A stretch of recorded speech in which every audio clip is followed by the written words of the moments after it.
Hello बच्चों, कैसे हैं आप। आज मैं आपके लिए लेकर आई हूँ सच्चा साथी की कहानी।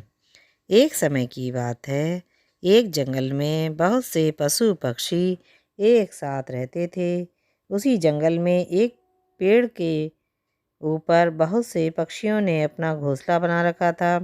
वे सभी आपस में बड़े प्यार से मिलजुल कर रहते थे। मोर मोरनी का एक जोड़ा भी उसी पेड़ पर रहता था। पेड़ की कोटर में तोता तोती का एक जोड़ा भी रहता था। एक दिन वर्षा ऋतु आते ही आसमान में काले काले बादल छा गए और गरज गरज कर शोर मचाने लगे। मोर काले बादलों को देखकर अपने पंखों को फैलाकर नाचने लगा। मस्ती में मोरनी भी फुदकने लगी। तभी मोर को तोते की घबराहट भरी आवाज़ सुनाई पड़ी। उसने नाचना छोड़कर ऊपर देखा। सभी पक्षी इधर उधर शोर मचाते हुए भाग रहे थे। तोता अब और भी भयभीत हो गया और मोर को लगा तोता मुसीबत में है, वह उसे बुला रहा है।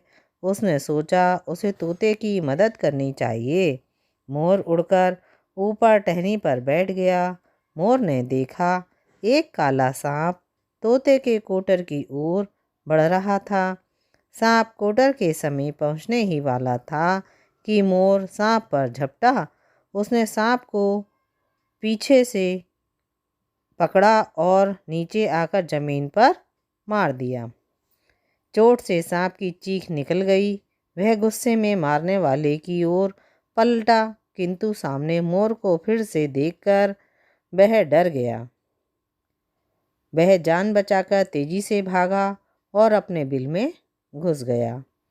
तोते ने मोर को धन्यवाद दिया। सभी पक्षी आकर मोर की प्रशंसा करने लगे। बच्चों, इस कहानी से हमें यह शिक्षा मिलती है, हमें मुसीबत के समय सदा एक दूसरे के साथ रहना चाहिए और उनकी मदद करनी चाहिए। आपको मेरी कहानी कैसी लगी बच्चों?